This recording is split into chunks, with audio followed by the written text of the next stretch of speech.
ਸਤਿ ਸ੍ਰੀ ਅਕਾਲ। Punjabi radio USA ਸੁਣ ਰਹੇ ਸਾਰੇ ਸਰੋਤਿਆਂ ਨੂੰ ਪਿਆਰ ਭਰੀ ਸਤਿ ਸ੍ਰੀ ਅਕਾਲ ਜੀ। ਆਇਆਂ ਨੂੰ ਸਵਾਗਤ ਹੈ ਅਪਡੇਟ ਕੈਲੀਫੋਰਨੀਆ 'ਚ। ਮੈਂ ਰਾਜਕਨਵੀਰ ਸਿੰਘ ਜੁੜ ਚੁੱਕੇ ਨੇ ਹਰਜੋਤ ਸਿੰਘ ਜੀ, ਸਵਾਗਤ ਹੈ। ਸਤਿ ਸ੍ਰੀ ਅਕਾਲ ਜੀ। ਸਤਿ ਸ਼੍ਰੀ ਅਕਾਲ, ਧੰਨਵਾਦ ਜੀ ਆਇਆਂ ਨੂੰ। ਪੰਜਾਬੀ ਰੇਡੀਓ ਯੂਐਸਏ ਦੇ ਜਿੰਨੇ ਵੀ ਸਰੋਤੇ ਸਾਡੇ ਸਾਰੇ ਹੀ ਏਐਮ ਸਟੇਸ਼ਨਸ, ਐਫਐਮ ਸਟੇਸ਼ਨਸ, ਘਰਾਂ ਦੇ ਵਿੱਚ ਰੇਡੀਓ ਸੈਟਸ ਦੇ ਰਾਹੀਂ, ਟੈਲੀਫੋਨ ਦੇ ਰਾਹੀਂ, ਫੇਸਬੁੱਕ, ਯੂਟਿਊਬ ਤੇ ਲਾਈਵ ਦੇਖ ਰਹੇ ਹੋ, ਸੁਣ ਰਹੇ ਹੋ, ਸਾਰਿਆਂ ਨੂੰ ਜੀ ਆਇਆਂ ਨੂੰ ਤੇ ਬਹੁਤ ਹੀ ਪਿਆਰ ਤੇ ਸਤਿਕਾਰ ਭਰੀ ਸਤਿ ਸ਼੍ਰੀ ਅਕਾਲ ਸਰੋਤਿਓ। ਅੱਜ ਦਸੰਬਰ ਦੀ 22 ਤਰੀਕ ਆ ਤੇ ਦਿਨ ਸੋਮਵਾਰ ਆ। ਤੁਹਾਡੇ ਲਈ ਸ਼ਾਮ ਦਾ ਅਪਡੇਟ ਕੈਲੀਫੋਰਨੀਆ ਪ੍ਰੋਗਰਾਮ ਲੈ ਕੇ ਹਾਜ਼ਰ ਹੋਏ ਹਾਂ। ਪ੍ਰੋਗਰਾਮ ਨੂੰ ਸਪਾਂਸਰ ਕਰਦੇ ਨੇ ਖਾਲਸਾ ਇੰਸ਼ੋਰੈਂਸ ਏਜੰਸੀ, ਜਿਨ੍ਹਾਂ ਦੇ ਕੋਲੋਂ ਹਰ ਇੱਕ ਤਰੀਕੇ ਦੀ ਇੰਸ਼ੋਰੈਂਸ ਕਰਵਾ ਸਕਦੇ ਹੋ। ਇੰਸ਼ੋਰੈਂਸ ਬਾਰੇ ਪਤਾ ਕਰਨ ਲਈ call 408-272-2500। Tirkiana immigration law firm US immigration ਦਾ ਹੋਵੇ ਕਿਸੇ ਵੀ ਤਰੀਕੇ ਦਾ ਕੰਮ, call attorney J Tirkiana 415-909-0503। Gurbachan Singh Nagra Sacramento, Kulwant Singh, Jaspal Kaur Johal, Satnam Singh Tatla Yuba City, Gurdev Singh Sohal, Baljinder Singh, Rashpal Kaur Johal Antelope, Jaswinder Singh Nagra Roseville, Avtar Singh Manzil Clovis, Joga Singh Pawar Orangevale, Sarabjit Singh Dhoot Yuba City, Paramjit Singh Dakha Berkeley, Gurnek Singh ਬਾਗੜੀ ਫਰੈਸਨੋ। ਸਾਰਿਆਂ ਦਾ ਧੰਨਵਾਦ। ਜੇ ਤੁਸੀਂ ਵੀ ਇਸ ਪ੍ਰੋਗਰਾਮ ਨੂੰ ਸਪਾਂਸਰ ਕਰਨਾ ਚਾਹੁੰਦੇ ਹੋ, ਸੰਪਰਕ ਕਰ ਸਕਦੇ ਹੋ 408-722-7698 ਦੇ ਉੱਤੇ। ਜੀ, ਅੱਜ ਦੀਆਂ ਖਬਰਾਂ ਵੱਲ ਚੱਲੀਏ ਤੇ ਅੱਜ ਪ੍ਰੈਜ਼ੀਡੈਂਟ ਟਰੰਪ ਹੋਣਾ ਨੇ ਨਵੀਂ ਪਲਾਨ ਜਿਹੜੀ ਆ ਅਨਾਉਂਸ ਕੀਤੀ ਆ, ਜਿਹਦੇ ਮੁਤਾਬਕ ਨਵੇਂ ਨੇਵੀ ਦੇ ਜਿਹੜੇ ਵਾਰਸ਼ਿਪਸ ਆ ਉਹ ਬਣਾਏ ਜਾਣਗੇ ਜਾਂ ਖਰੀਦੇ ਜਾਣਗੇ ਤੇ ਉਹਨਾਂ ਦਾ ਨਾਂ ਜਿਹੜਾ ਹੈ ਟਰੰਪ ਕਲਾਸ ਕਰਕੇ ਰੱਖਿਆ ਜਾਊਗਾ। ਤੇ ਉਹ ਕਹਿੰਦੇ ਆ ਵੀ ਜਿਹੜੇ 100 ਟਾਈਮਸ ਮੋਰ ਪਾਵਰਫੁਲ ਹੋਊਗਾ ਦੈਨ ਪ੍ਰੀਵੀਅਸ ਯੂਐਸ ਬਿਲਟ ਵਾਰਸ਼ਿਪ। ਇਹ ਪ੍ਰੈਜ਼ੀਡੈਂਟ ਡੋਨਲਡ ਟਰੰਪ ਉਹਨਾਂ ਨੇ ਹੈਕਸਸ ਦੇ ਵੀ ਉੱਥੇ ਸੀਗਾ ਜਦੋਂ ਜਿਸ ਟਾਈਮ ਦੇ ਉੱਤੇ ਜਿਹੜੇ ਸੈਕਟਰੀ ਆਫ ਡਿਫੈਂਸ ਜਾਂ ਸੈਕਟਰੀ ਆਫ ਵਾਰ ਉਹ ਅਨਾਉਂਸ ਕੀਤਾ ਹੈਗਾ। ਕਹਿੰਦੇ ਵੀ ਅਸੀਂ ਕੰਸਟਰਕਸ਼ਨ 2 ਵਾਰਸ਼ਿਪ ਦੀ ਜਿਹੜੀ ਆ ਬੈਟਲਸ਼ਿਪ ਦੀ ਤੇ ਸ਼ੁਰੂ ਕਰਾਂਗੇ। 20 ਤੋਂ 25 ਨਵੇਂ ਬੈਟਲਸ਼ਿਪਸ ਜਿਹੜੇ ਆ ਉਹ ਬਣਾਏ ਜਾਣਗੇ। ਜੌਨ ਫੀਲਨ ਨੇਵੀ ਸੈਕਟਰੀ ਆ, ਉਹਨਾਂ ਨੇ ਇਹ ਕਿਹਾ ਵੀ ਜਿਹੜੇ ਸਾਡੇ ਐਡਵਰਸਰੀਜ਼ ਆ ਉਹਨਾਂ ਨੂੰ ਪਤਾ ਆ ਵੀ ਜਿਹੜਾ ਸੀ ਦੇ ਵਿੱਚ ਜਿਹੜੇ ਨਵੇਂ ਬਣਾਏ ਜਾਊਗੇ ਟਰੰਪ ਕਲਾਸ ਯੂਐਸਐਸ ਡਿਫਾਇੰਟ, ਇਹ ਇੱਕ ਬਹੁਤ ਹੀ ਸਟਰੋਂਗ ਹੋਣਗੇ। ਸੋ ਯੂਐਸ ਇੰਸਟੀਚਿਊਟ ਆਫ ਪੀਸ ਜਿਹੜੀ ਵਾਸ਼ਿੰਗਟਨ ਆ, ਉਸ ਨੂੰ ਆਲਰੇਡੀ ਟਰੰਪ ਨੇ ਆਪਣੇ ਨਾਂ ਦੇ ਅੰਡਰ ਚੇਂਜ ਕਰ ਲਿਆ ਹੈਗਾ ਤੇ ਟਰੰਪ ਕੈਨੇਡੀ ਸੈਂਟਰ। ਤੇ ਉਸ ਤੋਂ ਬਿਨਾਂ ਹੁਣ ਜਿਹੜੇ ਵੈਸਲਸ ਬਣੇ ਜਾ ਰਹੇ ਆ, ਜਿਹੜੇ ਸਮੁੰਦਰੀ ਜਹਾਜ਼ ਹੋਊਗੇ ਜਿਹੜੇ ਲੜਾਈ ਵਾਲੇ ਆ, ਉਹਨਾਂ ਦਾ ਨਾਂ ਵੀ ਜਿਹੜਾ ਟਰੰਪ ਕਲਾਸ ਬੈਟਲਸ਼ਿਪ ਰੱਖਿਆ ਜਾਊਗਾ। ਜੀ, ਯੂਜਲੀ ਕਹਿੰਦੇ ਵੀ ਇਦਾਂ ਕੀਤਾ ਨਹੀਂ ਜਾਂਦਾ ਵੀ ਸਿਟਿੰਗ ਪ੍ਰੈਜ਼ੀਡੈਂਟ ਆਪਣੇ ਨਾਂ ਦੇ ਉੱਤੇ ਹੀ ਜਿਹੜੇ ਨੇਵੀ ਦੇ ਜਿਹੜੇ ਸ਼ਿਪਸ ਦੀ ਕਲਾਸ ਆ ਉਹ ਕਰੇ। ਜਿੱਦਾਂ ਭੈਣ ਮਾਇਆਵਤੀ ਆਪਣੇ ਜਿਉਂਦੇ ਜੀ ਆਪਣੇ ਬੁੱਤ ਤੇ ਉਹ ਸਾਰਾ ਕੁਛ ਜਿੱਦਾਂ ਉਹ ਕਰ ਰਹੀ ਸੀ, ਕਿਤੇ ਨਾ ਕਿਤੇ ਟਰੰਪ ਹੋਣਾ ਨੇ ਕੈਨੇਡੀ ਸੈਂਟਰ ਦੇ ਮੂਹਰੇ ਨਾਂ ਲਾਉਣਾ, ਉਹ ਸਾਰੀਆਂ ਚੀਜ਼ਾਂ ਜਿਹੜੀਆਂ ਕਰਨੀਆਂ, ਟਰੰਪ ਕਾਰਡ ਜਿਹੜਾ ਉਸ ਦਾ ਨਾਮ ਦੇਣਾ, ਹਰ ਇੱਕ ਚੀਜ਼ ਆਪਣੇ ਨਾਮ ਨੂੰ ਜਿਹੜਾ ਉਹ ਪੇਸ਼ ਕਰਨ ਦੀ ਇੱਕ ਦੌੜ ਉਹਨਾਂ ਦੇ ਅੰਦਰ ਜ਼ਰੂਰ ਲੱਗੀ ਜਿਹੜੀ ਉਹ ਹੋਈ ਹੈਗੀ ਆ। ਸੋ ਕਹਿੰਦੇ ਵੀ ਕਨਵੈਨਸ਼ਨ ਨੂੰ ਜ਼ਰੂਰ ਉਹਨਾਂ ਨੇ ਇਤਿਹਾਸਿਕ ਜਿਹੜੇ ਇਸ ਤਰੀਕੇ ਦੇ ਨਾਲ ਕੀਤਾ ਜਾਂਦਾ ਸੀ ਉਸ ਨੂੰ ਜ਼ਰੂਰ ਉਹਨਾਂ ਨੇ ਤੋੜਿਆ ਹੈਗਾ। ਸ਼ਿਪਸ ਦੀ ਜ਼ਰੂਰਤ ਆ, ਵਾਰਸ਼ਿਪਸ ਦੀ ਕਹਿੰਦੇ ਵੀ ਖਾਸੀ ਜ਼ਰੂਰਤ ਆ ਅਮਰੀਕਾ ਨੂੰ, ਖਾਸ ਕਰਕੇ ਉਸ ਟਾਈਮ ਦੇ ਉੱਤੇ ਜਦੋਂ ਚਾਈਨਾ ਵਾਲੇ ਲਗਾਤਾਰ ਆਪਣੀ ਜਿਹੜੀ ਨੇਵੀ ਫੋਰਸ ਆ, ਨੇਵਲ ਫੋਰਸ ਆ, ਉਸ ਨੂੰ ਬਹੁਤ ਜ਼ਿਆਦਾ ਮਜ਼ਬੂਤ ਸਟਰੋਂਗ ਕਰਦੇ ਜਿਹੜੇ ਉਹ ਆ ਰਹੇ ਆ। ਅਕਸਰ ਇਹ ਦੇਖਿਆ ਗਿਆ ਵੀ ਜਿਹੜੇ ਸਾਊਥ ਚਾਈਨਾ ਸੀ, ਜਾਪਾਨ ਦੇ ਇਰਦ ਗਿਰਦ ਦੇ ਪਾਣੀਆਂ ਦਾ ਜਿਹੜਾ ਇਲਾਕਾ ਪੈਸੀਫਿਕ ਦੇ ਵਿੱਚ, ਉੱਥੇ ਇਹਨਾਂ ਦੀ ਅਕਸਰ ਭਿਣਤ ਜਿਹੜੀ ਆ ਉਹ ਚਾਈਨਾ ਦੀ ਨੇਵੀ ਦੇ ਨਾਲ ਜਿਹੜੀ ਉਹ ਹੋ ਜਾਂਦੀ ਆ। ਇਰਦ ਗਿਰਦ ਜਿਹੜੇ ਇਸ ਦੂਜੇ ਦੇ ਮੰਡਰਾਉਂਦੇ ਰਹਿੰਦੇ ਆ ਤੇ ਅਮਰੀਕਨ ਇੰਟੈਲੀਜੈਂਸ ਬਾਰ-ਬਾਰ ਉਸਨੇ ਦੁਹਾਈ ਜਿਹੜੀ ਉਹ ਪਾਉਂਦੇ ਰਹੇ ਆ ਵੀ ਯੂਐਸ ਦੀ ਜਿਹੜੀ ਨੇਵੀ ਆ ਉਹ ਕਾਫੀ ਪਛੜ ਰਹੀ ਆ ਤਕਨੀਕ ਤੇ ਜਿਹੜੀ ਇੱਕ ਕੈਪੈਸਿਟੀ ਦੇ ਮੁਕਾਬਲੇ। ਸੋ ਇਹ ਇਸ ਪੱਖੋਂ ਜਿਹੜਾ ਇੱਕ ਜ਼ਰੂਰ ਅਹਿਮ ਫੈਸਲਾ ਆ ਵੀ ਨਵੇਂ ਜਿਹੜੇ ਵੈਸਲਸ ਆ ਉਹ ਬਣਾਏ ਜਾਣਗੇ। ਅਗਲੀ ਜਿਹੜੀ ਖਬਰ ਆ ਉਹ ਆ ਰਹੀ ਆ ਮੈਕਸੀਕੋ ਦੇ ਜਿਹੜੇ ਨੇਵੀ ਪਲੇਨ ਦੇ ਨਾਲ ਸੰਬੰਧਿਤ। ਕਹਿੰਦੇ ਵੀ ਇੱਕ ਮੈਡੀਕਲ ਮਿਸ਼ਨ ਦੇ ਉੱਤੇ ਮੈਕਸੀਕੋ ਦਾ ਇੱਕ ਨੇਵੀ ਪਲੇਨ ਆ ਉਹ ਉਡਾਨ ਉਸਨੇ ਭਰੀ ਸੀ, ਪਰ ਟੈਕਸਸ ਦੇ ਵਿੱਚ ਉਹ ਹਾਦਸਾਗ੍ਰਸਤ ਹੋ ਗਿਆ। ਗੈਲਵਸਟਨ ਬੇ ਦੇ ਵਿੱਚ ਕਹਿੰਦੇ ਵੀ ਹਾਦਸਾਗ੍ਰਸਤ ਹੋ ਗਿਆ ਤੇ ਘੱਟੋ ਘੱਟ 4 ਜਾਣਿਆਂ ਦੀ ਮੌਤ ਦੀ ਖਬਰ ਦੱਸੀ ਜਾ ਰਹੀ ਆ। ਇਸ ਜਹਾਜ਼ ਦੇ ਵਿੱਚ 8 ਜਾਣੇ ਕੁੱਲ ਸਵਾਰ ਸੀ, ਜਿਨ੍ਹਾਂ 'ਚ 2 ਪਾਇਲਟ ਸੀਗੇ। ਜਿਹੜੇ ਗੈਲਵਸਟਨ ਕਾਊਂਟੀ ਦੇ ਸ਼ੈਰਿਫ ਜਿਮੀ ਫੂਲਨ, ਉਹਨਾਂ ਨੇ ਇਹ ਜਾਣਕਾਰੀ ਦਿੰਦੇ ਹੋਏ ਦੱਸਿਆ ਇੱਕ ਪੀਡੀਆਟ੍ਰਿਕ ਬਰਨ ਪੇਸ਼ੈਂਟ ਯਾਨੀ ਕਿ ਪੀਡੀਆਟ੍ਰਿਕ ਯਾਨੀ ਕਿ ਬੱਚਾ ਛੋਟੀ ਉਮਰ ਦਾ, ਉਹ ਔਨ ਬੋਰਡ ਸੀਗਾ, ਉਸ ਨੂੰ ਸ਼ਾਇਦ ਇੱਕ ਥਾਂ ਤੋਂ ਦੂਜੇ ਥਾਂ ਲਿਜਾਇਆ ਜਾ ਰਿਹਾ ਸੀਗਾ। ਸੋ ਮੈਕਸੀਕਨ ਨੇਵੀ ਨੇ ਕਨਫਰਮ ਕੀਤਾ ਵੀ ਰੈਸਕਿਊ ਤੇ ਸਰਚ ਆਪਰੇਸ਼ਨ ਉਹ ਇਸ ਟਾਈਮ ਚੱਲ ਰਹੇ ਆ, ਤੇ ਇਹਨਾਂ ਦੇ 에ਅਰਕ੍ਰਾਫਟ ਦੇ ਨਾਲ ਇਹ ਕਿਹੜਾ ਇਨਸੀਡੈਂਟ ਵਾਪਰਿਆ ਆ ਜਦ ਗੈਲਵਸਟਨ ਦੇ ਨਜ਼ਦੀਕ ਪਹੁੰਚੇ ਹੋਏ ਸੀ। ਇਹ ਸਾਊਥ ਈਸਟ 50 ਮੀਲ ਦੂਰ ਪੈਂਦਾ ਆ, ਜਿਹੜਾ ਉਹ ਦੱਖਣ ਪੂਰਬ ਵਾਲੇ ਪਾਸੇ ਹਿਊਸਟਨ ਤੋਂ। ਸੋ ਇੱਕ dive team, crime scene unit, drone unit ਤੇ ਹੋਰ ਪੈਟਰੋਲਸ ਉੱਥੇ ਰਿਸਪੌਂਡ ਕਰ ਰਹੇ ਆ। ਸ਼ੈਰਿਫ ਆਫਿਸ ਨੇ ਜਿਹੜਾ ਆ ਇਹ ਇਸ ਦੇ ਬਾਰੇ ਜਿਹੜੀ ਉਹ ਜਾਣਕਾਰੀ ਦਿੱਤੀ ਆ। ਸੋ ਹਾਲ ਦੀ ਘੜੀ ਇਸ ਦੇ ਬਾਰੇ ਇੰਨੀ ਹੀ ਜਾਣਕਾਰੀ ਪ੍ਰਾਪਤ ਹੋ ਰਹੀ ਆ ਵੀ ਮੈਕਸੀਕੋ ਨੇਵੀ ਪਲੇਨ ਜੋ ਕਿ ਇੱਕ ਮੈਡੀਕਲ ਮਿਸ਼ਨ ਦੇ ਤੇ ਸੀਗਾ, ਜਿਸ ਦੇ ਵਿੱਚ ਇੱਕ ਛੋਟੀ ਉਮਰ ਦੇ ਬੱਚੇ ਨੂੰ ਟਰਾਂਸਫਰ ਕੀਤਾ ਜਾ ਰਿਹਾ ਸੀ ਪੇਸ਼ੈਂਟ ਨੂੰ, ਉਹ ਹਾਦਸਾਗ੍ਰਸਤ ਹੋ ਗਿਆ, ਜਿਸ 'ਚ 4 ਜਣਿਆਂ ਦੀ ਘੱਟੋ ਘੱਟ ਮੌਤ ਹੋਈ ਦੱਸੀ ਜਾਂਦੀ ਆ। ਇੱਕ 35 ਸਾਲਾਂ ਦੇ ਬੰਦੇ ਦੀ ਮੌਤ ਹੋ ਗਈ ਆ, ਟ੍ਰਿਪਲ ਸ਼ੂਟਿੰਗ ਹੋਈ ਆ ਸੈਂਟਰਲ ਫ੍ਰਿਜ਼ਨੋ ਦੇ ਵਿੱਚ। 35 ਸਾਲਾਂ ਦਾ ਮਰੀਆਨੋ ਕਵੇਰਾ ਨਾਮ ਦਾ ਬੰਦਾ ਆ, ਉਹ ਦੱਸਿਆ ਗਿਆ ਹੈ ਜਿਸ ਦੀ ਮੌਤ ਹੋਈ ਹੈ। ਸ਼ੂਟਿੰਗ ਕਹਿੰਦੇ ਵੀ ਇਹ ਸੰਡੇ ਆਫਟਰਨੂਨ ਹੋਈ ਸੀ ਪਲੇਜ਼ੈਂਟ ਵਿਲੇਜ ਅਪਾਰਟਮੈਂਟਸ ਦੇ ਵਿੱਚ, ਜੋ ਪਲੇਜ਼ੈਂਟ ਤੇ ਫਿਡੋਰਾ ਐਵਨਿਊ ਦੇ ਉੱਤੇ ਹੈਗੀ ਆ। ਤੇ ਇੱਕ ਬੰਦੇ ਨੇ ਜਿਹੜੀ ਆ ਗਨ ਦੂਜਿਆਂ ਤੇ ਪੁੱਲ ਕਰ ਲਈ ਸੀ। ਬਾਅਦ ਦੇ ਵਿੱਚ ਜਿਹੜੇ ਆ 2 ਜਣਿਆਂ ਦੇ ਸੱਟਾਂ ਵੀ ਲੱਗੀਆਂ, ਜਿਨ੍ਹਾਂ ਨੂੰ ਕਮਿਊਨਿਟੀ ਰੀਜਨਲ ਹਸਪੀਟਲ ਪਹੁੰਚਾਇਆ ਗਿਆ ਹੈਗਾ, ਤੇ ਇੱਕ ਜਾਣੇ ਦੀ ਜਿਹੜੀ ਆ ਸੱਟਾਂ ਲੱਗਣ ਤੋਂ ਬਾਅਦ ਮੌਤ ਹੋ ਗਈ ਹੈਗੀ ਆ। ਬਾਕੀ ਦੋਨੋਂ ਜਾਣੇ ਜਿਹੜੇ ਆ ਹਸਪਤਾਲ ਦੇ ਵਿੱਚ ਰਿਕਵਰ ਕਰ ਰਹੇ ਹੈਗੇ ਆ। ਅਥਾਰਟੀਜ਼ ਨੇ ਕਿਹਾ ਇੱਕ ਬੀਬੀ ਉੱਤੇ ਇਨੋਸੈਂਟ ਬਾਈਸਟੈਂਡਰ ਸੀ, ਜੋ ਕਿ ਟਰੈਸ਼ ਵਗੈਰਾ ਕਲੈਕਟ ਕਰ ਰਹੀ ਸੀ ਜਦੋਂ ਸ਼ੂਟਿੰਗ ਵਾਪਰੀ ਹੈਗੀ ਆ। ਹਜੇ ਵੀ ਜਿਹੜੇ ਪੁਲਿਸ ਵਾਲੇ ਆ ਉਹ ਗਨਮੈਨ ਨੂੰ ਸਰਚ ਕਰ ਰਹੇ ਆ, ਤੇ ਇਨਵੈਸਟੀਗੇਸ਼ਨ ਜਿਹੜੀ ਕੰਟੀਨਿਊਡ ਚੱਲ ਰਹੀ ਹੈ। ਅਗਲੀ ਜਿਹੜੀ ਗੱਲ ਕਰਦੇ ਜਾਈਏ, ਇੱਕ ਸਵਿਮਰ ਕਹਿੰਦੇ ਵੀ ਪੋਸੀਬਲ ਸ਼ਾਰਕ ਐਨਕਾਊਂਟਰ ਤੋਂ ਬਾਅਦ ਦੇ ਵਿੱਚ ਕੈਲੀਫੋਰਨੀਆ ਕੋਸਟ ਦੇ ਨਜ਼ਦੀਕ ਜੋ ਵਾਪਰਿਆ ਸੀ, ਉਸ ਤੋਂ ਬਾਅਦ 'ਚ ਲਾਪਤਾ ਦੱਸਿਆ ਜਿਹੜਾ ਉਹ ਜਾ ਰਿਹਾ ਆ। ਵਿਟਨੈਸ ਜਿਹੜੇ ਉਸ ਟਾਈਮ ਦੇ ਉੱਤੇ ਉੱਥੇ ਮੌਜੂਦ ਸੀ, ਉਹਨਾਂ ਨੇ ਕਿਹਾ ਵੀ ਉਹਨਾਂ ਨੇ ਸ਼ਾਰਕ ਨੂੰ ਪਾਣੀ ਬਰੀਚ ਕਰਦੇ ਹੋਏ ਦੇਖਿਆ ਤੇ ਉਹਦੇ ਮੂੰਹ ਦੇ ਵਿੱਚ ਇੱਕ ਹਿਊਮਨ ਬਾਡੀ ਨੂੰ ਦੇਖਿਆ ਆ। 55 ਸਾਲਾਂ ਦੀ unidentified swimmer lover point Pacific Grove ਦੇ ਤੋਂ ਜਿਹੜੀ ਉਹ ਲਾਪਤਾ ਦੱਸੀ ਜਿਹੜੀ ਉਹ ਗਈ ਆ। 2 ਜਿਹੜੇ ਵਿਟਨੈਸਿਸ ਆ ਉਹਨਾਂ ਨੇ ਅਧਿਕਾਰੀਆਂ ਨੂੰ ਜਿਹੜਾ ਉਹ ਦੱਸਿਆ ਵੀ ਇਹ ਸ਼ਾਰਕ ਅਟੈਕ ਹੀ ਸਾਨੂੰ ਜਿਹੜਾ ਉਹ ਲੱਗ ਰਿਹਾ ਆ। ਸੋ ਕਹਿੰਦੇ ਵੀ ਇਨਸੀਡੈਂਟ ਨੂੰ ਹੁਣ ਪੋਸੀਬਲ ਸ਼ਾਰਕ ਅਟੈਕ ਦੇ ਤੌਰ ਦੇ ਉੱਤੇ ਇਸ ਦੀ ਜਾਂਚ ਹੋ ਰਹੀ ਹੈਗੀ ਆ। ਇੱਕ ਸਵਿਮ ਕਲੱਬ ਆ ਜੋ ਕਿ ਕਹਿੰਦੇ ਵੀ ਉੱਥੇ ਵੀਕਲੀ ਹਫ਼ਤਾਵਾਰੀ ਜਿਹੜਾ ਤੈਰਾਕੀ ਕਰਦੇ ਆ ਇਸ ਥਾਂ ਦੇ ਉੱਤੇ, ਤੇ ਉਦੋਂ ਇਹ ਘਟਨਾ ਜਿਹੜੀ ਆ ਵਾਪਰੀ ਹੈਗੀ ਆ। ਸੋ ਵੈਸੇ ਵੀ ਅਮਰੀਕਾ ਦੇ ਵਿੱਚ ਕਾਫੀ ਸ਼ਾਰਕ ਅਟੈਕ ਵੱਖ-ਵੱਖ ਕੋਸਟ ਦੇ ਉੱਤੇ ਹੋ ਜਾਂਦੇ ਹੈਗੇ ਆ। ਕੋਸਟ ਗਾਰਡ ਨੇ ਅਜੇ ਤੱਕ ਕਨਫਰਮ ਨਹੀਂ ਕੀਤਾ ਵੀ ਉਹਨਾਂ ਦੀਆਂ ਜਿਹੜੀ ਵਿਟਨੈਸਡ ਸ਼ਾਰਕ ਅਟੈਕ ਆ ਵੀ ਉਹ ਵਾਕਿਆ ਹੀ ਇਸ ਤਰੀਕੇ ਦੇ ਨਾਲ ਵਾਪਰਿਆ ਆ। ਕਹਿੰਦੇ ਵੀ ਅਜੇ ਤੱਕ ਸਾਡੇ ਕੋਲ ਪੂਰੇ ਸੁਰਾਖ ਨਹੀਂ ਹੈਗੇ। ਸੰਡੇ ਦੀ ਸ਼ਾਮ ਨੂੰ 8 ਵਜੇ ਤੱਕ ਜਿਹੜਾ ਸਰਚ ਐਫਰਟ ਆ ਉਹ ਲਾਏ ਗਏ, ਪਰ ਅਜੇ ਤੱਕ ਉਸ ਬੀਬੀ ਦੇ ਬਾਰੇ ਕਹਿੰਦੇ ਵੀ ਕੁਝ ਪਤਾ ਨਹੀਂ ਲੱਗਾ ਹੈਗਾ। ਸੋ ਲਵਰ ਪੁਆਇੰਟ ਦੇ ਉੱਤੇ ਪੈਸੀਫਿਕ ਗਰੋਵ ਦੇ ਵਿੱਚ ਇਹ ਇੱਕ ਸ਼ਾਰਕ ਅਟੈਕ ਵਾਪਰਿਆ ਆ ਕੈਲੀਫੋਰਨੀਆ ਦੇ ਤੱਟ ਦੇ ਨਜ਼ਦੀਕ। ਯੂਐਸ ਦੀ ਜਿਹੜੀ ਸੈਨ ਫਰਾਂਸਿਸਕੋ ਦੀ ਇਮੀਗ੍ਰੇਸ਼ਨ ਕੋਰਟ ਆ, ਉੱਥੇ ਸਿਰਫ 4 ਜੱਜ ਰਹਿ ਗਏ ਆ। ਨਵੇਂ ਲੋਕ ਜਿਹੜੇ ਕੁਝ ਹੋਰ ਡਿਪਾਰਟ ਕਰ ਦਿੱਤੇ ਗਏ ਹੈਗੇ ਆ।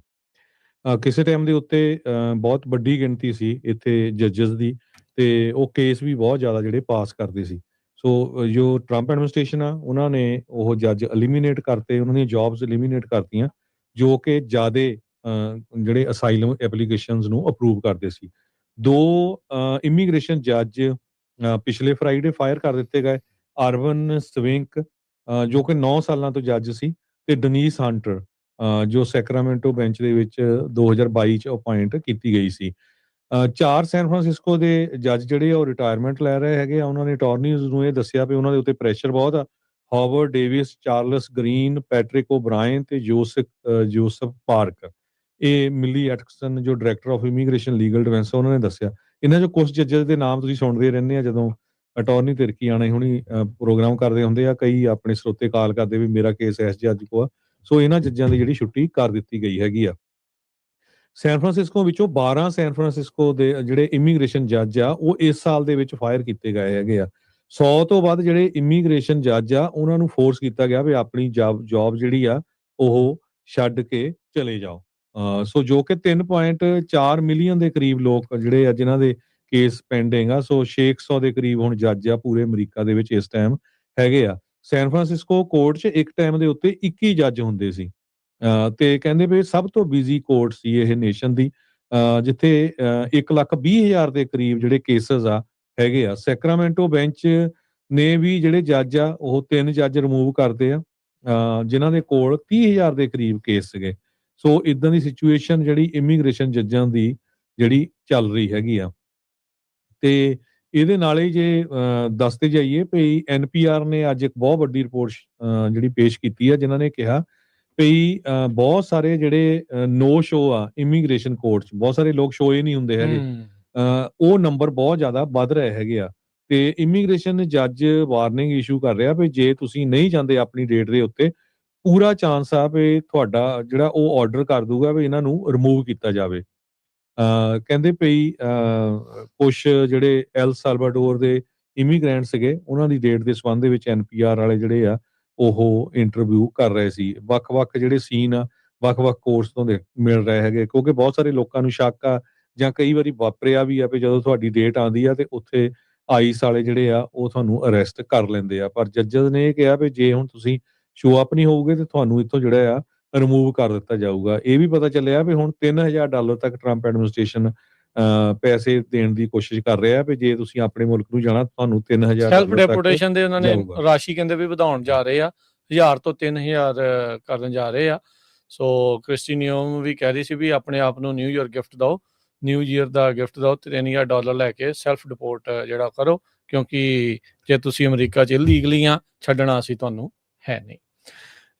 ਸੋ ਇਹ ਸਾਰੀਆਂ ਚੀਜ਼ਾਂ ਜਿਹੜੀਆਂ ਇਸ ਟਾਈਮ ਸਾਹਮਣੇ ਚੱਲ ਰਹੀਆਂ ਆ। ਅਗਲੀ ਜਿਹੜੀ ਹਰਜੋਤ ਸਿੰਘ ਜੀ ਗੱਲ ਕਰਦੇ ਜਾਈਏ, ਮੋਟਾਪੇ ਦੇ ਇਲਾਜ ਦੇ ਲਈ FDA ਦੇ ਦੁਆਰਾ ਇੱਕ ਜਿਹੜੀ ਪਿੱਲ ਆ ਉਸ ਨੂੰ ਅਪਰੂਵ ਕੀਤਾ ਗਿਆ ਆ।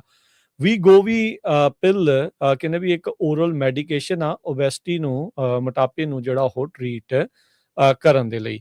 FDA ਦਾ ਅਪਰੂਵਲ ਕਹਿੰਦੇ ਵੀ ਇਸ ਡਰੱਗ ਮੇਕਰ ਨੋਵੋ ਨੋਰਡਿਸਕ ਇਸ ਨੂੰ ਜਿਹੜਾ ਰੇਸ ਦੇ ਵਿੱਚ ਮੋਹਰੇ ਹੌਲੀ-ਹੌਲੀ ਲਿਆ ਸਕਦਾ ਆ। ਸੋ ਜਿਹੜੇ ਲੋਕ ਮੋਟਾਪੇ ਦਾ ਸ਼ਿਕਾਰ ਨੇ, ਹੁਣ ਕਿਤੇ ਨਾ ਕਿਤੇ ਉਹਨਾਂ ਦੇ ਜਿਹੜੇ ਹੈਲਥ ਕੇਅਰ ਵਾਲੇ ਆ ਉਹ ਇਹ ਦਵਾਈ ਜਿਹੜੀ ਉਹ ਦੇ ਸਕਦੇ ਆ। ਓਜ਼ੈਂਪਿਕ ਆਲਰੇਡੀ ਇੱਕ ਕਾਫੀ ਜਿਹੜੀ ਦਵਾਈ ਆ ਉਹ ਚੱਲ ਰਹੀ ਆ, ਕਾਫੀ ਉਸਦਾ ਨਾਮ ਹੈਗਾ ਆ। ਸੋ US ਦੇ FDA ਨੇ ਅਪਰੂਵਲ ਦੇਣ ਤੋਂ ਬਾਅਦ 'ਚ ਐਲੀ ਲਿਲੀ ਜਿਨ੍ਹਾਂ ਦੀ ਓਜ਼ੈਂਪਿਕ ਹੈਗੀ ਆ, ਉਸ ਨੂੰ ਜਿਹੜਾ ਉਹ ਅੱਗੇ ਕਰ ਦਿੱਤਾ ਆ। GLP-1 ਡਰੱਗਸ ਨੇ ਦੋਨੋਂ ਦੀਆਂ ਦੋਨੋਂ, ਤੇ ਜ਼ਿਆਦਾਤਰ ਕਹਿੰਦੇ ਵੀ ਇੰਜੈਕਟੇਬਲਸ ਹੁੰਦੀਆਂ ਸੀਗੀਆਂ ਪਹਿਲੋਂ, ਜਿਹੜੀ ਟੀਕਾ ਲਾ ਕੇ ਇਸ ਦੇ ਲਈ ਇਲਾਜ ਕੀਤਾ ਜਾਂਦਾ ਸੀ, ਪਰ ਹੁਣ ਇੱਕ ਗੋਲੀ ਦੇ ਰੂਪ ਦੇ ਵਿੱਚ ਉਪਲਬਧ ਜਿਹੜੀ ਉਹ ਹੋਇਆ ਕਰੇਗੀ।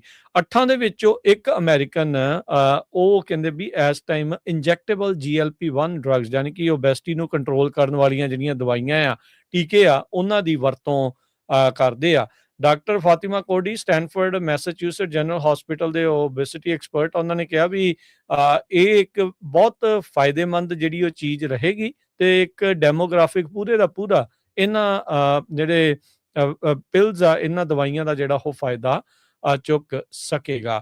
ਕਲੀਨਿਕਲ ਟ੍ਰਾਇਲ ਦੇ ਵਿੱਚ ਦੱਸਿਆ ਗਿਆ ਵੀ ਜਿਹੜੇ ਪਾਰਟਿਸਪੈਂਟ ਆ ਜਿਨ੍ਹਾਂ ਨੇ ਇਹ ਦਵਾਈ ਗੋਲੀ ਜਿਹੜੀ ਖਾਧੀ ਆ ਵੀਗੋਵੀ, ਉਹਨਾਂ ਨੇ ਤਕਰੀਬਨ 13.6% ਉਹਨਾਂ ਦੇ ਟੋਟਲ ਬਾਡੀ ਵੇਟ ਦਾ ਜਿਹੜਾ ਉਹਨਾਂ ਨੇ ਲੂਜ਼ ਕੀਤਾ 15 ਮਹੀਨਿਆਂ ਦੇ ਵਿੱਚ, ਜਦ ਕਿ ਜਿਨ੍ਹਾਂ ਨੂੰ ਪਲਸੀਬੋ ਦਿੰਦੇ ਸੀ ਉਹਨਾਂ ਨੇ 2.2%। ਪਲਸੀਬੋ ਬੇਸਿਕਲੀ ਮਿੱਠੀ ਗੋਲੀ ਆਪਾਂ ਜਿਹੜਾ ਉਹ ਕਹਿ ਸਕਦੇ ਹਾਂ। ਸੋ ਐਵਰੇਜ weight loss 15% ਇਹ ਕੰਪਨੀ ਵਾਲੇ ਜਿਹੜੇ ਉਹ ਦੱਸਦੇ ਜਿਹੜੇ ਉਹ ਹੈਗੇ ਆ। ਸੋ ਓਬੈਸਿਟੀ ਦੇ ਇਲਾਜ ਦੇ ਲਈ ਇੱਕ ਨਵੀਂ ਦਵਾਈ ਨੂੰ FDA ਨੇ ਅਪਰੂਵ ਜਿਹੜਾ ਹਰਜੋਤ ਸਿੰਘ ਜੀ ਕਰ ਦਿੱਤਾ ਆ।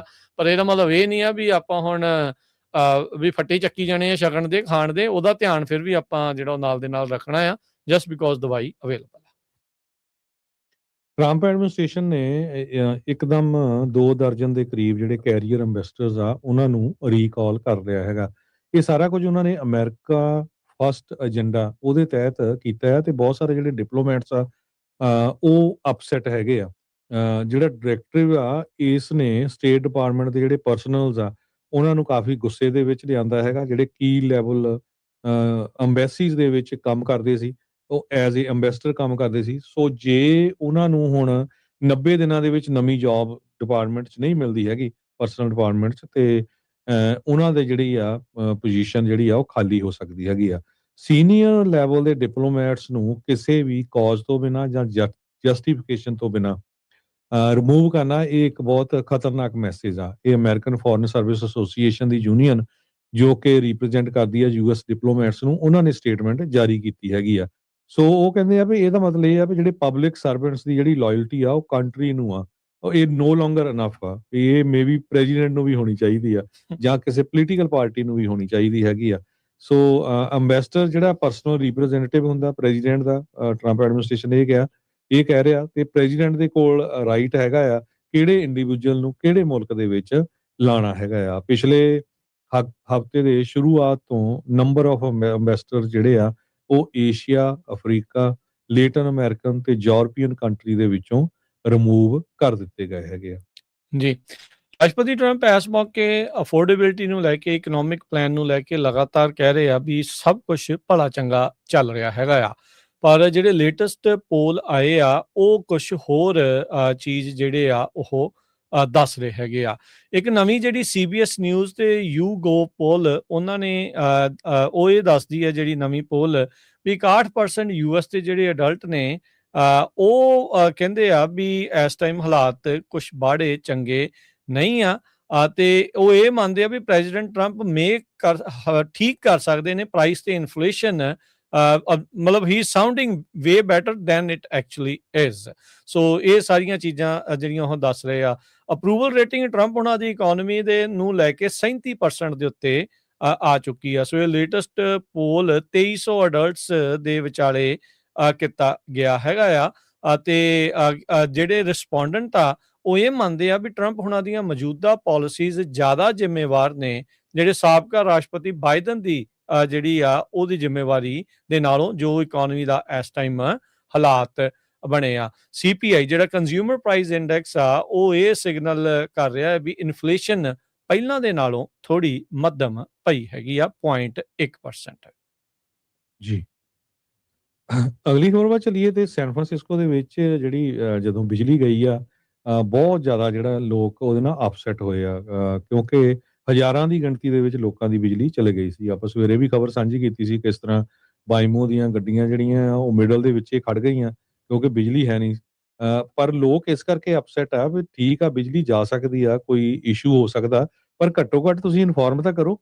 ਇੰਨੇ ਹਜ਼ਾਰਾਂ ਦੀ ਗਿਣਤੀ ਦੇ ਵਿੱਚ ਜਦੋਂ ਲੋਕਾਂ ਦੀ ਬਿਜਲੀ ਚਲੇ ਜਾਵੇ, ਕਹਿੰਦੇ ਭਈ ਇੱਕ ਹੇਦੀ ਕਿੰਗ ਨਾਮ ਦੀ ਬੀਬੀ ਆ, ਉਹ ਨੀਮਾ ਬਿਲਡਿੰਗ ਜਿਹੜੀ ਨਵੀਂ ਆ 8th ਤੇ 10th ਸਟਰੀਟ ਤੇ ਉੱਥੇ ਉਹਨੇ ਮੂਵ ਹੋਣਾ ਸੀ ਤੇ ਜਦੋਂ ਮੂਵ ਹੋਈ ਕਹਿੰਦੀ ਟੋਟਲੀ ਬਲੈਕ ਆਊਟ ਸੀ ਤੇ ਸਾਡੇ ਕੋਲ ਕੁਝ ਵੀ ਨਹੀਂ ਸੀ, ਨਾ ਇਲੈਕਟ੍ਰਿਸਿਟੀ, ਨਾ ਵਾਟਰ ਤੇ ਨਾ ਵਰਕਿੰਗ ਐਲੀਵੇਟਰ। ਤੁਹਾਨੂੰ ਸਾਰਿਆਂ ਨੂੰ ਪਤਾ ਹੀ ਆ ਵੀ ਸੈਨ ਫਰਾਂਸਿਸਕੋ ਦੇ ਵਿੱਚ ਬਹੁਤ ਉੱਚੀਆਂ ਬਿਲਡਿੰਗਸ ਹੈਗੀਆਂ। ਉਹਦੀ ਜਿਹੜੀ ਅਪਾਰਟਮੈਂਟ ਸੀ ਉਹ 18ਵੀਂ ਬਿਲਡਿੰਗ ਸਟੋਰ ਤੇ ਸੀ। ਹੁਣ ਤੁਸੀਂ ਹਿਸਾਬ ਲਾ ਲਓ ਵੀ ਜਦੋਂ 18ਵੀਂ ਸਟੋਰੀ ਦੇ ਉੱਤੇ ਤੁਸੀਂ ਤੁਹਾਡੀ ਅਪਾਰਟਮੈਂਟ ਹੋਵੇ ਤੇ ਨਾ ਤੁਹਾਡੇ ਕੋਲ ਪਾਣੀ ਹੋਵੇ, ਨਾ ਬਿਜਲੀ ਹੋਵੇ, ਨਾ ਤੁਹਾਡਾ ਐਲੀਵੇਟਰ ਕੰਮ ਕਰਦਾ ਹੋਵੇ ਤੇ ਨਵੇਂ ਮੂਵ ਹੋਏ ਹੋ, ਫ੍ਰਿਜ ਖਾਲੀ ਹੋਵੇ, ਫਿਰ ਬੰਦੇ ਦੀ ਕੀ ਸਿਚੁਏਸ਼ਨ ਹੁੰਦੀ ਹੈਗੀ ਆ।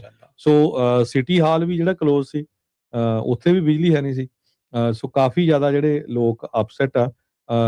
ਡਿਸਟ੍ਰਿਕਟ 4 ਦੇ ਸੁਪਰਵਾਈਜ਼ਰ ਐਲਨ ਬੌਂਗ ਜੋ ਸਨਸੈਟ ਡਿਸਟ੍ਰਿਕਟ ਨੂੰ ਰਿਪਰੈਜ਼ੈਂਟ ਕਰਦੇ ਆ, ਉਹ ਕਹਿੰਦੇ ਵੀ ਆਪਾਂ ਇਹਦੇ ਸੰਬੰਧ ਦੇ ਵਿੱਚ ਪਬਲਿਕ ਹੀਅਰਿੰਗ ਕਰਾਂਗੇ। ਤੇ ਰੀਜ਼ਨ ਕੀ ਸੀ ਤੇ ਕਿਉਂਕਿ ਬਿਜਲੀ ਤਾਂ ਚਲੇ ਜਾਂਦੀ ਪਰ ਇੰਨੇ ਲੰਮੇ ਸਮੇਂ ਲਈ ਗਈ ਹੈਗੀ, ਕਾਫੀ ਘੰਟਿਆਂ ਲਈ ਜਿਹੜੀ ਬਿਜਲੀ ਆ ਉਹ ਆਊਟ ਹੋਈ ਸੀ। 5000 ਤੋਂ ਵੱਧ ਅੱਜ ਸਵੇਰੇ ਵੀ ਜਿਹੜੇ ਲੋਕ ਸੀ ਉਹ ਬਿਨਾਂ ਬਿਜਲੀ ਤੋਂ ਸੀ। ਜੀ, ਇਨਫਰਾਸਟ੍ਰਕਚਰ ਕਿਉਂਕਿ ਡਿਪੈਂਡੈਂਟ ਆ ਜੀ ਪੂਰੇ ਦਾ ਪੂਰਾ ਬਿਜਲੀ ਦੇ ਉੱਤੇ, ਇਹਨਾਂ ਸਾਰੀਆਂ ਚੀਜ਼ਾਂ ਦੇ ਇੰਟਰਨੈਟ ਦੇ ਉੱਤੇ, ਤੇ ਉਹਦਾ ਝਲਕਾਰਾ ਆਪਾਂ ਨੂੰ ਵੇਮੋ ਤੋਂ ਨਜ਼ਰ ਆਇਆ ਹੀ ਆ ਤੇ ਲੋਕ ਖਾਸੇ ਜਿਹੜੇ ਉਹ ਪਰੇਸ਼ਾਨ ਹੋਏ ਆ। ਕੁਛ ਵਰੇ ਪਹਿਲਾਂ ਅਮਰੀਕਾ ਦੇ ਜਿਹੜੇ ਇਲੈਕਟ੍ਰਿਕ ਗ੍ਰਿਡ ਦੇ ਉੱਤੇ ਬਾਹਰਲੇ ਮੁਲਕ ਜਿਨ੍ਹਾਂ 'ਚ ਰੂਸ, ਚਾਈਨਾ, ਨਾਰਥ ਕੋਰੀਆ ਵਾਲੇ ਹੈਕਿੰਗ ਕਰਕੇ ਜਾਂ ਉਹਨੂੰ ਜਾਣਬੁੱਝ ਕੇ ਉਸ ਨੂੰ ਨੁਕਸਾਨ ਪਹੁੰਚਾਉਣ ਦੀ ਕੋਸ਼ਿਸ਼ਾਂ ਜਿਹੜੀਆਂ ਕਰਦੇ ਰਹੇ ਆ।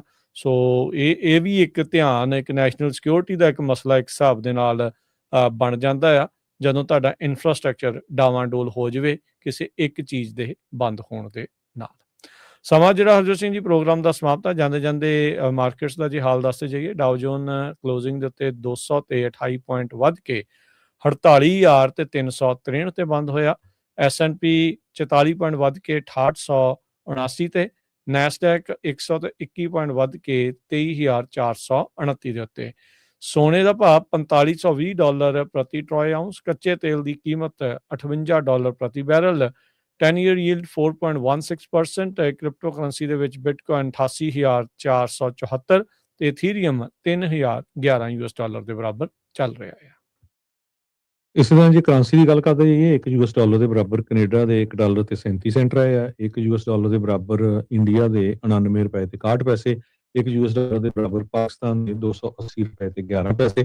ਜਿੱਦਾਂ ਦੇ ਰਾਜਕਨਵੀਰ ਸਿੰਘ ਜੀ ਵੈਦਰ ਦੀ ਜ਼ਰੂਰ ਗੱਲ ਕਰਨੀ ਹੈ, ਕਿਉਂਕਿ ਕਾਫੀ ਵੈਦਰ ਖਰਾਬ ਆ। ਸੈਂਟਰਲ ਵੈਲੀ 'ਚ ਕਾਫੀ ਭਾਰੀ ਮੀਂਹ ਪੈਣ ਜਾ ਰਿਹਾ। ਐਗਜ਼ਾਮਪਲਸ ਕੀ ਆ ਵੀ ਫਲੱਡਿੰਗ ਬਹੁਤ ਹੋਈ ਆ ਲੇਕ ਤਾਹੋ ਵਾਲੇ ਏਰੀਅਸ, ਜੋ ਰੈਡਿੰਗ ਦਾ ਏਰੀਆ ਆ, ਸਿਟੀ ਆਫ ਰੈਡਿੰਗ, ਉੱਥੇ ਜਿਹੜਾ ਸੈਕਰਾਮੈਂਟੋ ਰਿਵਰ ਆ ਉਹਨੇ ਕਈ ਘਰ ਡੁੱਬ ਦਿੱਤੇ ਹੈਗੇ। ਲੋਕਾਂ ਦੇ ਘਰ ਬੁਰੀ ਤਰ੍ਹਾਂ ਡੁੱਬੇ ਆ। ਇੱਕ ਜਾਣੀ ਦੀ ਮੌਤ ਵੀ ਹੋ ਚੁੱਕੀ ਹੈਗੀ ਆ।